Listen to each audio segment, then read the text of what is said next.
What's up, Mortgage Coach community? Dave Savage here. And for our special guest today, we have Mr. David Childers from Keeping Current Matters. What's up, David? I'm excited to be here, Dave. And, we talked, it's probably been a month and a half ago, 2 months ago. And thanks for having me back and just to share kind of a few things that at Keeping Current Matters we're seeing happening in the market, and excited to be here today. Cool. Well, thank you very much, brother. And to help me interview David, we've got power user, mortgage coach, grandmaster, Scott Nicholson to help me with the interview. And he's also going to take some of the insights that David's going to bring, some of the data that David's going to share, and talk about how can you take that data and then help a family make a better decision. So thank you, Scott, for making time for today's call. Yeah, excited to be on with you guys. Right on. So community, this is the question that I think a lot of families are asking themselves right now, and we want to help them make a confident decision or a smart decision. Mm-hmm. And I think a lot of people are asking themselves, what's going to happen with the economy? You know, they're going to be asking themselves, should I move up into a bigger home? I know I want a better kitchen. I'm going to be working out of my home more, so I might want a bigger office. And, just all kinds of things people want, gym, a better view. And it may be moving down. Maybe, should I move down? Should I move up? Should I stay the same? How can I get more money in the bank? Because I don't know anybody that doesn't want to be more liquid than they are right now for either emergencies or opportunities. So here's the deal, guys. Families are asking themselves these questions, and realtors need help in how to ask this question to families. So I want to do this interview where Dave's going to share some data from Keeping Current Matters so that you can be a better leader to both the families that are asking those questions, and then you can partner with realtors. Like, I'm going to recommend at the end of this call that you're doing webinars on Zoom or whatever platform with loan officers, realtors, and families to help them make more confident decisions. So that is the frame. Mr. Childers, where do you think we should tackle that? As Mr. Keeping Current Matters, like, where should we start? I think it's a good question. Let's kind of start here. And I think as you were saying that, here's what was in my mind, Dave, is this question of I want to do something, or maybe even I started this year thinking about doing something. I think we all know in our heads that's been heightened over the last couple of months, right? When I've stayed in my house longer, I think I want to do this, or I need more of this, or, a different scenario. I think it was 2 or 3 weeks ago, Bill Hart recorded a video, talking about that of, hey, he and his wife, and they were thinking about, downsizing or whatever the case may be. We're all in that. So if we kind of take a step back and say, okay, that's maybe the question that a lot of folks have. The other question I would argue they would have is, the last thing I want to do is make a decision like that if I'm unsure about what's going on economically, right? There are a lot of questions about the economy. There's a lot of questions about unemployment. Recovery, after we come out of this pandemic shutdown, and do that safely across the country. So I would do a couple things to start that conversation off, and maybe we can run it this way. I'll throw up a few slides and a few graphics, Dave, like we do. It's hard for me to talk from, Keeping Current Matters position without doing that. And then maybe you and Scott, can talk about the mortgage coach component. How do we, communicate that so that people, we say Keeping Current Matters all the time, to help families make powerful and confident decisions, because that's why we exist. So maybe we start there. We start with the economy, and I'll talk about what experts are saying, and then let's then kind of transition that into what's going on with the housing market relative to recovery. Okay. And maybe that'll give us some context to be able to answer those questions, give people the information, tell them the truth, and trust their intelligence, so. Love that. In Mortgage Coach community, you're on this call. This is live in our Facebook group. This will be posted in our YouTube channel. If you have a question for Keeping Current Matters, Dave Childers, some data that you want, put it down below. And then, guys, I'm sure you're already having questions like this. Like, what are families asking you? Yeah. So if there are questions that you're getting asked that you want answers to, we'll try to answer them in today's call. And if we can't get them now, we'll get them in the next round. So let's go, brother. Perfect, perfect. So let me share a slide. Let's start off with what major financial institutions are saying. And, Dave, when we talked a few weeks back, we talked about this a little bit, but this is the most up-to-date projections. And you see these are the 4 quarters of this year of 2020. We know what the first quarter came in from GDP. And then we can see the other quarters. So I think it's even looking at this visually, major financial institutions are calling for a recovery to begin in the second half of this year. So we know the first quarter came in, we constricted in the economy, negative GDP. They're the advanced estimate that came out is negative 4.8. The initial estimate just came out at 5%, so I've got to update that.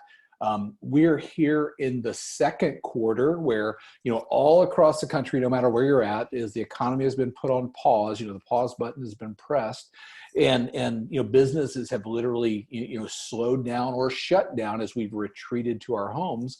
We'll see much more constriction here in the second quarter. But as we turn the quarter to the second half of the year, you can see here in these 5 financial institutions, 4 out of the 5 say we will begin to see economic activity expand or grow in the third quarter, and 5 of the 5 say we will start to see that in the fourth quarter. So there are a lot of talk about, is this a U, is this a V, is this a W, is this a check mark? A lot of different names have been given to a recovery. And there's a lot of opinion and debate about that. But when we look at what major financial institutions are saying, they're saying, look to the second half of the year as businesses come back online safely. It means different things depending on where you live. But we should start to see recovery happening then. So that's the first thing I would draw us to, is to say, okay, experts are saying recovery is going to happen later on this year, suffice it to say the second half. The second thing we want to be able to speak to, and we wrote a blog on this a couple of weeks ago, maybe 2 or 3 weeks ago, on the KCM blog. If you're not signed up for it, I would say go. You can get that in your inbox every morning. You don't have to be a Keeping Current Matters member. On the economic impact of one home sale across the country. And that number is significant. When you look at a new home sale across the country, I believe, go back to that blog and get the exact number, but it was about $88,000 that a new home sale has in the economy when it's transacted. An existing home has about half of that. It's $45,000 in economic impact when that home is sold. And so I think us in the collective housing business, as loan officers helping finance the American dream, helping people buy homes, we have a chance to impact the economy. And most experts are saying, hey, different than 2008, we're very well positioned in the housing market to be able to help lead the way out of this economic downturn. And I think no matter where we're at across the country, we're starting to see evidence mount that, the reasons that people had to buy or sell a home are not going away. So I think when we look at economic recovery, we look at the reality of the housing market in the U.S. And the ability we have to help spur local economies. We sit very well in that. Now, I could talk as well about some of the data to show that the housing market is starting to come back, but many people on this call may already have that on. We know purchase applications for, I believe 6 consecutive weeks have now risen. We know listings are coming back to the market. So there are people across this country that are, I'm going to stop sharing here for a second, that are seeing the reality that the economy is going to start recovering. Big questions still. I'm not saying they're not questions. And we're starting to see people that say, the reasons we had for buying and selling a home didn't go away during the pandemic, and are out there right now going, okay, how do we do that? How do we move up? How do we downsize? Whatever the case may be. Love it. Love it. So I've had some folks ask if they're going to be able to get access to these slides afterwards, or. Absolutely. I'll send these to you, Dave. You can post them wherever. I want to give those to everybody that's on the call. Guys, so we will post the PowerPoint or PDF, whatever Dave gives us, in the file section. I'll give you the PowerPoint. Thank you. And we'll put that in the file section of this group. And I'll also have a link in show notes. So whether you're watching this on YouTube or Facebook, you will get those. And that's a great slide. I mean, people are saying, hey, what do you think is going to happen? Here's a great slide to say, who cares what I think? This is what. And let me say something about that, because that's a big point, Dave. Let's position ourselves as the purveyor of what these major financial institutions are saying. Because if a vaccine is discovered tomorrow, I'll come back next week and we'll have all new projections, right? I mean, if one is discovered a year from now, that's going to impact probably some projections. But let's position ourselves as the trusted advisor and almost say, hey, if those change, I'm going to bring them to you, right? Yeah, we're the guide, as we call it here. Scott, anything you want to ask Dave, or anything you want to make sure the community is focused on there? No, I think I think the desire is probably at all-time high, led by this probably the last 2 months. So if it was there in February, it's at a 10 now moving in. And I'm curious to see, because you're going to have a couple things. My desire's there, but how do I get to the other side? How do I implement that roadmap? How do I have the confidence? One, I know I'm going to be okay on the other side, like looking at your graphs, but also, and that's some of the thing, I'll add some color back to David's here at the end of what's the financial roadmap to do that. So I'm super excited. I'm more of an intaker right now, David. So Dave, I know two things that I think realtors would like to see is people selling their home and moving up, right, or moving down. And I think families just want to make the most informed decision. So you've got the economic part. I think another part is just how much equity is out there. And I don't know if you have any slides on that. And then I think another key component is how much consumer debt is out there. I think that kind of educating people that, hey, you know what, you might be able to sell your home, pay off debt, put some money in the bank, buy the home you really want, and both fortify your financial position and lean in to the recovery and lean into the future of housing. So what do you think, knowing that that's a story and a narrative, what do you think are some of the data points that you guys have that might help tell that story or get people thinking about the story? Yeah, there's a couple things embedded in there, Dave, because I think it's a big question. I will tell you on the front end, I don't have anything here on consumer debt. I can just talk about equity and housing. But let's take that for an example, just a minute, because I want to kind of go back and hit it from a couple of different ways. And we cannot have this conversation without realizing the consumer, as we talk about recession, we talk about economic slowdown and then recovery, them thinking 2008. The connection that they make there is what happens. The second thing that connection manifests itself as is, are we about to see a wave of foreclosures, right? Last thing I want to do is put my house on the market, sell my house, or look for, or buy a home if prices are going to depreciate, if we're going to see this challenge on there. So I think we have to kind of take a step back and look at that as a bigger picture. And we've got some really good information that I think will help tell that story. So as we tell that, I want to use this graph here. And I think we talked about this last time, Dave, but I'll cover it again for those of you that weren't on the call, because we've got some new information on equity. The place I would start is this question of 2008, and are we about to see a wave of foreclosures, and how does that then translate into equity? And this is the visual of the total home equity cashed out the 3 years leading to 2008 and the 3 years leading up to today. And what you can see on the left is the 3 years leading up to the housing crash. $824 billion in this country was cashed out. It's cash out refinances. Literally at that time, people harvesting equity from their homes, repositioning it into, jet skis, maybe vacations, funding lifestyle, thinking this is not going to end. This will never end. And today we can see the number, the 3 years leading up to today is a fraction of what it was then. So why is this important? I think it speaks specifically to lessons that consumers learned back in 2008 that they do not want to repeat again. They said, you know what, we went through a tough time with our home. We lost our home. We experienced this, and we're going to handle the equity in our homes differently today. Still taking cash out, maybe to start a business, maybe making wiser decisions, but nowhere near the rate of what it was back then. So a fundamental difference in the market that we can communicate to people that are thinking about, okay, are we about to see foreclosures? We don't have a crystal ball. We can't say absolutely. We can say, looking at this, consumers are handling the equity in their homes differently today than how they did back in 2008. So let's pause that thought for just a second. The second piece of this is John Burns Consulting, which is a major consulting firm in our business, just released a couple of weeks ago the percentage of homeowner equity in 2020.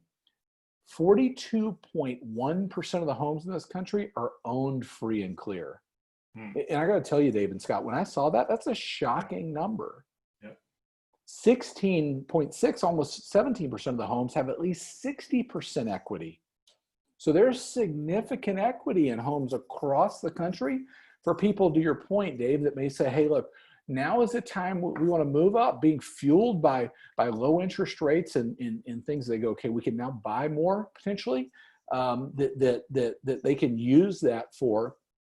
But also, if we bring it back to this conversation about, okay, are we going to see foreclosures? Well, there's a significant amount of equity in homes here, very, very strong. Again, using that first image as a point of reference, something that we can look back on and go, okay, this is a sign of how consumers are handling the debt, managing the debt inside of their homes.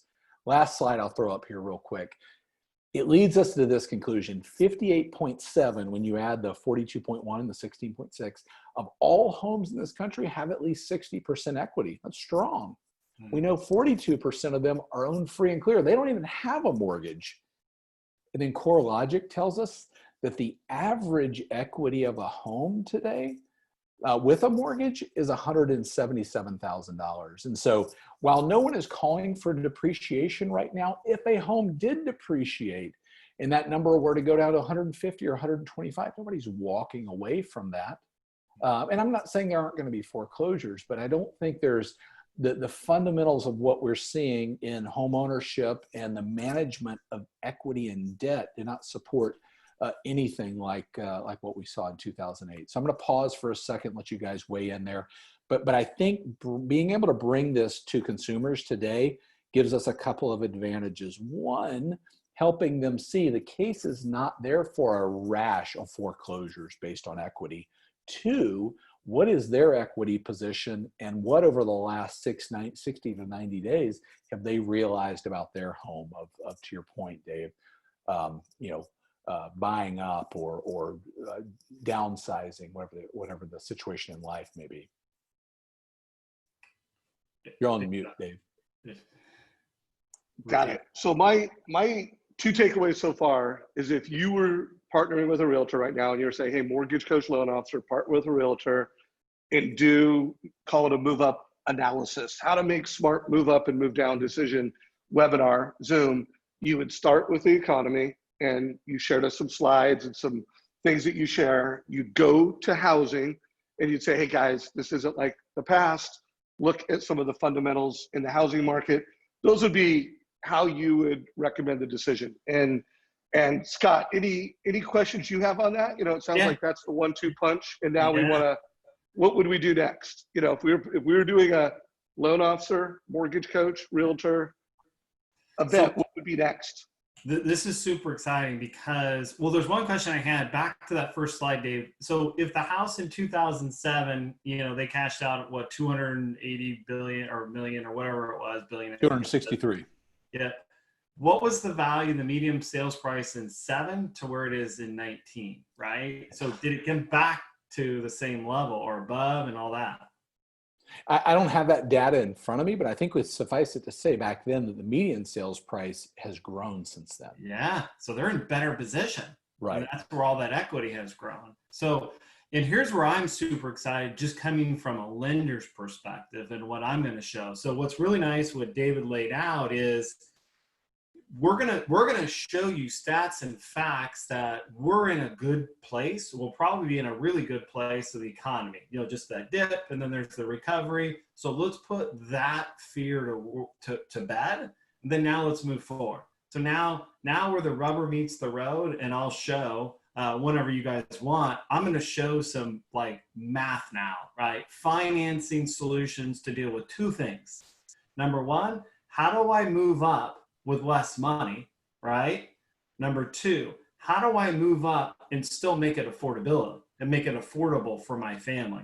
Those are probably the two biggest, once you get to the point, right? We're comfortable. Now let's put a plan together. Like, oh shoot, I didn't realize those bigger taxes we're taking on knocks me out affordability. So how do I make it affordable? And how do I do it on less money? Because the last 2 months, I'm sure they've racked up some pretty good debt just trying to keep ends met, right? As far as financing, keeping the home alive, and or dealing with, hey, we still kept our jobs, Scott and David, but we took a haircut of 5 or 10%, right? So how do I make that work? And those are some of the things I actually would like to share to the group too. Yeah, well, let's do this. So guys, we're, kind of turning the corner on this, and I do want to hear, David, before this is over, what is kind of the equity in America? Because I think realtors want to know that. And consumer debt, it has to do with what does that person have? That's a personalized thing.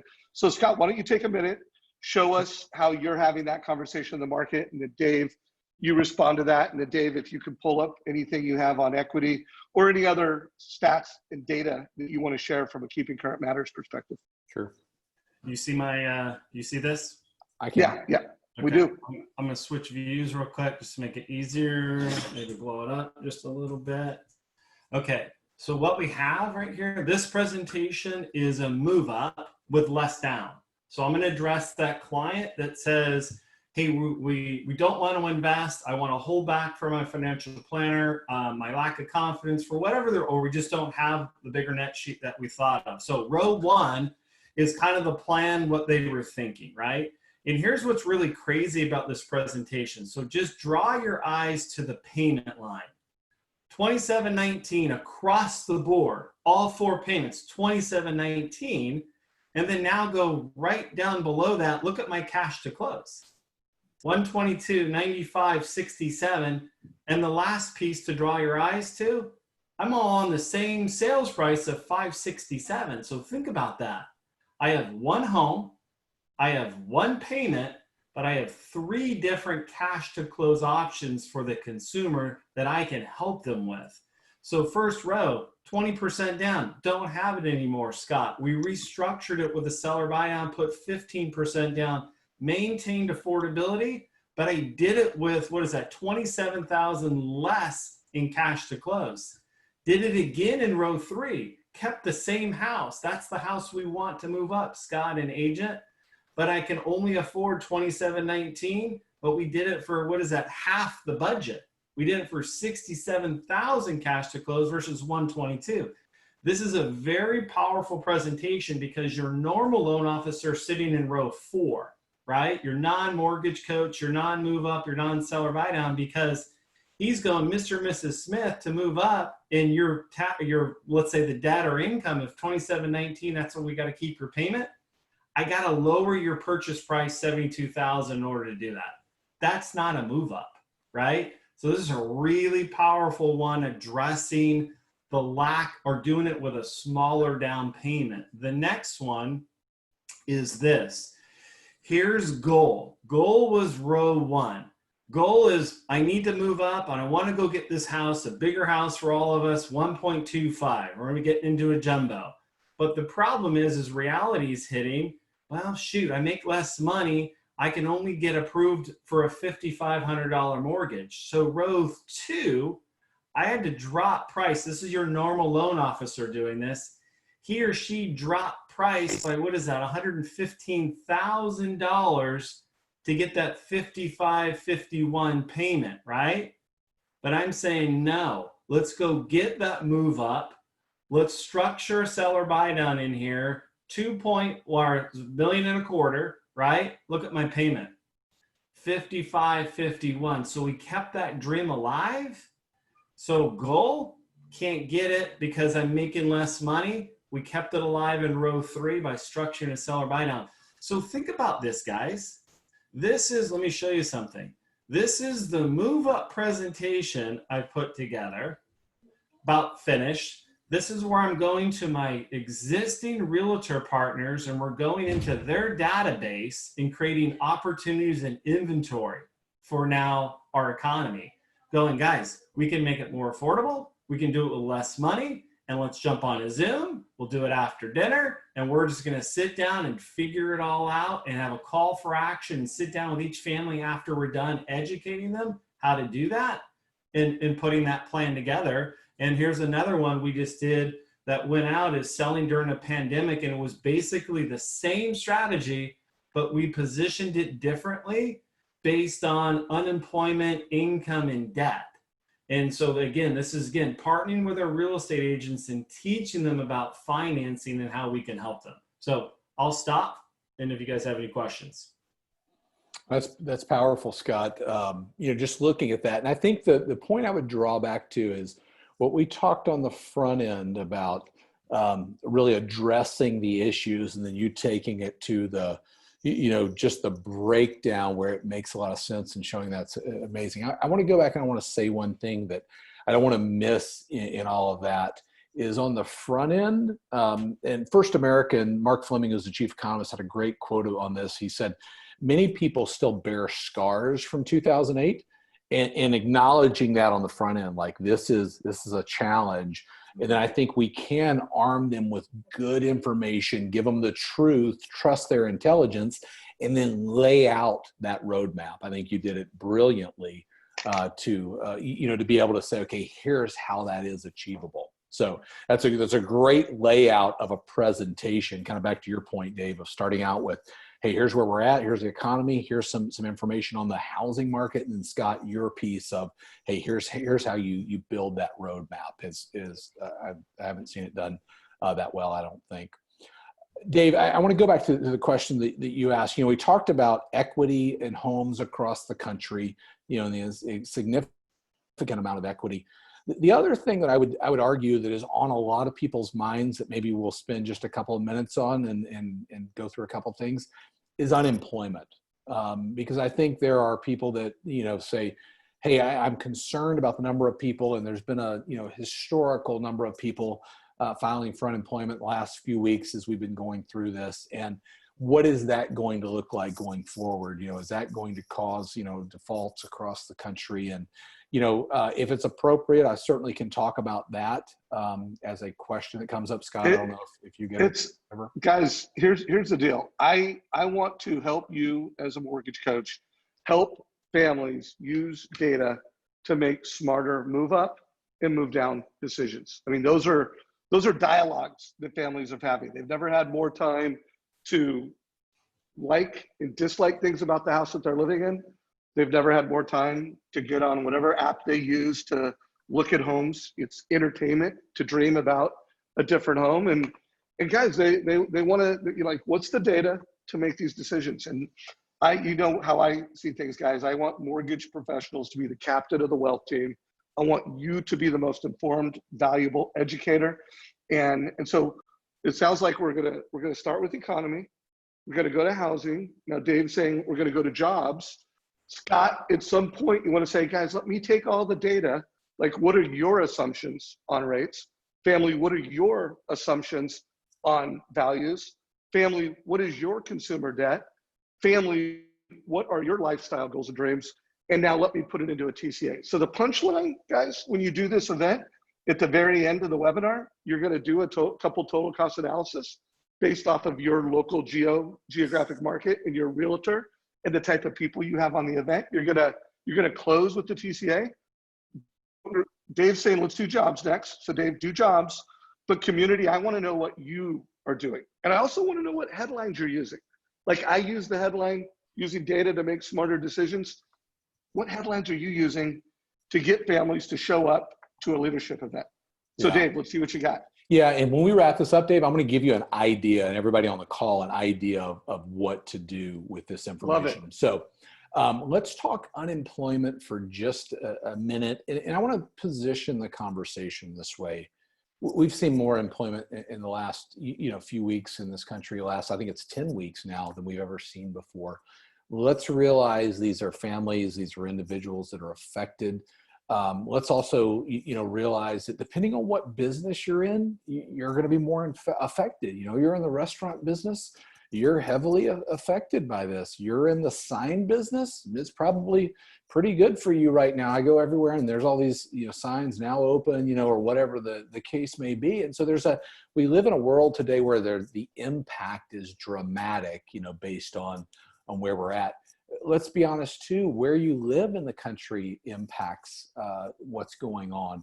You live in Orlando, Florida, that's driven, the economy is largely driven by the destination. You live in Hawaii right now, you're heavily impacted. I've talked to several KCM members in the last few weeks that are in Hawaii, and you think about it, you got to get on a plane to get there, and the economy is driven by tourism. It's being hit heavy, and we could go on for days of those examples. But what our team did is we went and broke down the last unemployment report. The next unemployment report we'll get a look at is next Friday when the May unemployment report comes out. But I want to kind of give you some factual information. And I'm not suggesting right now you share it. I think you could use it in a Zoom meeting, but it'll help position you in the understanding of what's happening with unemployment. So with that as a backdrop, I'm going to share my screen. And this is a breakdown of the April unemployment report. Again, we're going to get another one the end of next week. But you can see here as you look across the screen, it's heavily weighted for those in the restaurant business. The servers and bartenders make up almost 40% of the unemployment. And you see retail and temporary services, they're making up another 10% each. And then we go on down the line and we can say, okay, doctor's offices, these are literally, pediatricians and folks that are, in dentist office and things that they could not operate. We know they're coming back to work. The needs that we had to go see the doctor didn't go away. If anything, they grew over the time. Childcare, we know we need those folks back, and we think more of them today. We'll pay them more to come back when they can safely, take care of children and on down the line. Hotels, it's going to be a question that we have to answer, but educating yourself about what makes up unemployment and how that relates to where you live locally will allow you to speak more eloquently to that. But I want to go to a study that First American did to help bring context to the housing market related to unemployment. And this is from the deputy chief economist at First American. She says, our analysis shows that the nature of this service sector driven recession, what we just talked about, is unlikely to result in a one-to-one decline in homeownership demand because those being impacted disproportionately by this recession are much less likely to have been house hunting in the first place. Let's face it, this is a sensitive subject, and what they're saying here is the disproportionate impact is on those on the lower end of the earning scale. The Wall Street Journal did a study on this to back this up. So we have First American saying this, and then this is a study coming out of the Wall Street Journal that shows job loss in households that had at least one job loss during this time, ranked by income. And you can see here, disproportionately, over 40% of those losing at least one job earn under $40,000 a year. And then as you go up in the earning scale, you can see less effect there. So certainly those folks that are being affected, we hope their jobs are coming back and where the economy starts growing again, but there are questions there. But it helps frame the conversation around demand for housing and how unemployment likely will affect our business as we go through the second half of this year. So I'll pause there for just a second, Dave and Scott, but I think that's important that we acknowledge that question that a lot of folks have of how is unemployment going to affect our business. We don't have a crystal ball and we can't say this is absolutely going to happen, but we can start to look at data to say, okay, this is what we've seen and this is what we know is true right now about those that have been affected, hopefully temporarily, but affected nonetheless by the unemployment due to the coronavirus. That's a pretty significant, sorry to jump in, that's a significant part right there, because you could literally take that to all your fence sitter buyers and say, I'm going to wait, and say, you know what, the people that are sitting in your position probably are impacted. So as they're moving forward and you're still fencing and you're missing out on opportunities to where the people who are going to be impacted aren't really the people you think they are, and then jump in. So that's a great one to show potential fence sitter buyers. Yeah. You're on mute again, Dave. Gosh, I'm like a JV player today. Usually I'm pretty good on this. So Dave, what are you guys hearing about a dual market, where, it's a seller's market, in the, call it below medium range, and it might be a, more of a buyer's market in the high end. Are you seeing that dual market bear its head where you're in the same geo with two markets? Sure, that's been the situation even before we got into the pandemic.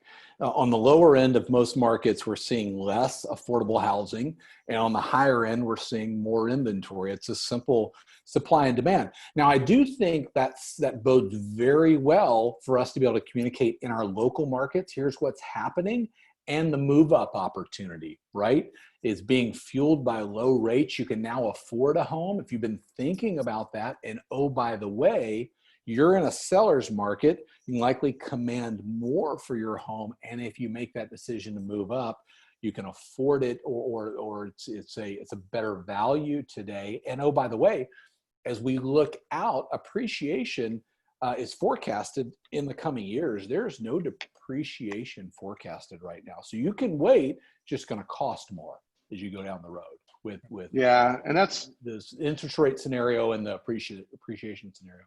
And that's a really good point, and it plays really well into Scott Nicholson's seller buy down community that he has. Is while we are at historically low rates, when you buy down the rate, it becomes even more historically low. And I'm hearing a lot of producers are, they're doing loans with points more than ever.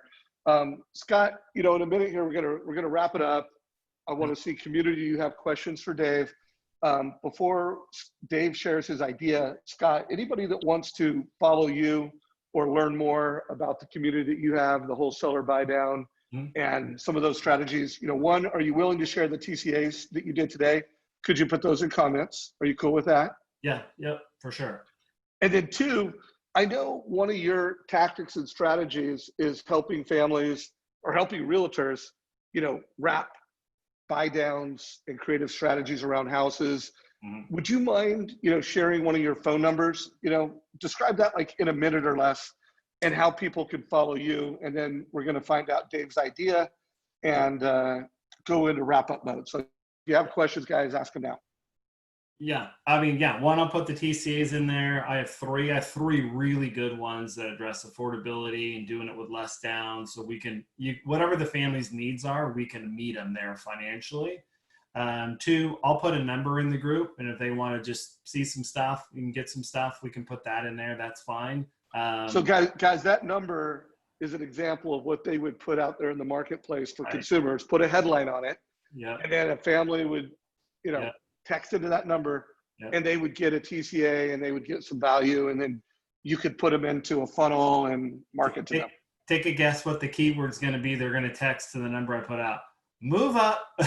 They're going to hit move up. So if they text move up to that number I'll put out there, they'll see exactly what I'm pushing out. So they get to feel it. Cool. And then what's your website or any place that you want people to follow you? Yeah, you can go look at us. It's lenderlaunchpad.com. So Lender Launchpad is the hub that supports, for example, the niche sites like Seller Buy Down, for example. So you can go to sellerbuydown.com, or you can go to the main station, so to speak, go Lender Launchpad. Everything's over there.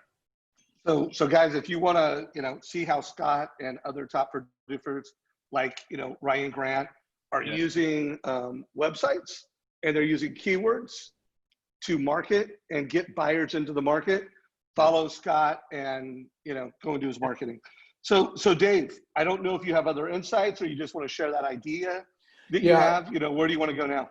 I just want to share one thing, and in full disclosure, it's not my idea. I heard it somewhere from a KCM member that did this, and they had phenomenal results. I'll see if I can find the text here. I wasn't planning on looking on the text, but let me see if I can find it real quick. Okay. Here's what I would do if I was on the call right now with what we just talked about. As a lender, I would call up an agent partner or agent partners, and I would say, just set in on a webinar and have some really good information on economic recovery, how the housing market's gonna lead the way potentially, and I'll give you these slides, and unemployment, and how we can help people make confident decisions in this market. Together, let's do a Facebook Live like this. You can use Zoom, plug it into Facebook Live. It's fairly easy. It's what we're on right here. And invite everybody that you've talked to this year that's thinking about selling to that Facebook Live.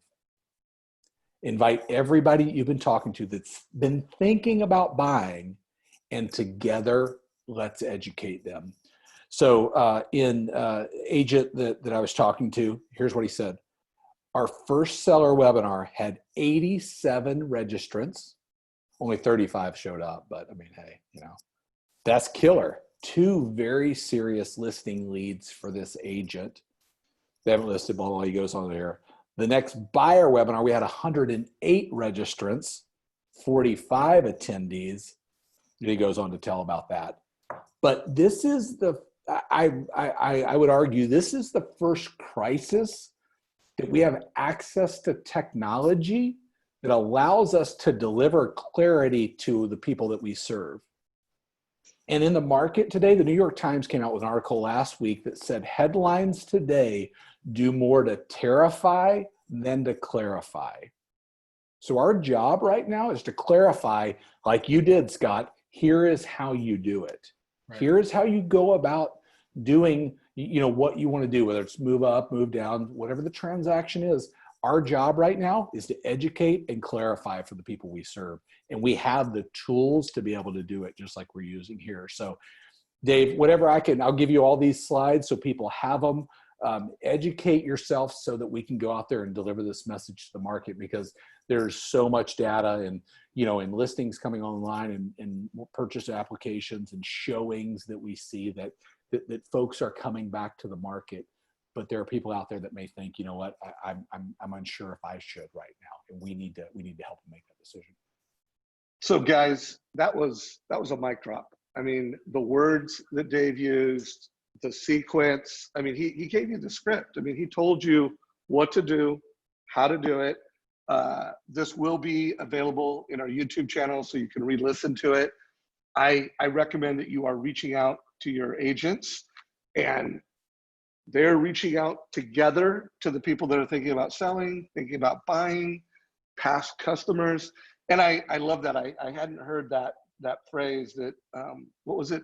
Terrifying, the headline. Well, the New York Times, it's not mine, the New York Times said it. They said, headlines today do more to terrify than to clarify. And think about it. I mean, that's the job of TV, or the job of that, is to get you to watch more TV. It's certainly not to educate you. Yeah, no doubt. Not getting into some kind of political type of argument. That's something we can all agree on. Yeah, there's no doubt. And guys, that's our job, to bring the data, bring the light.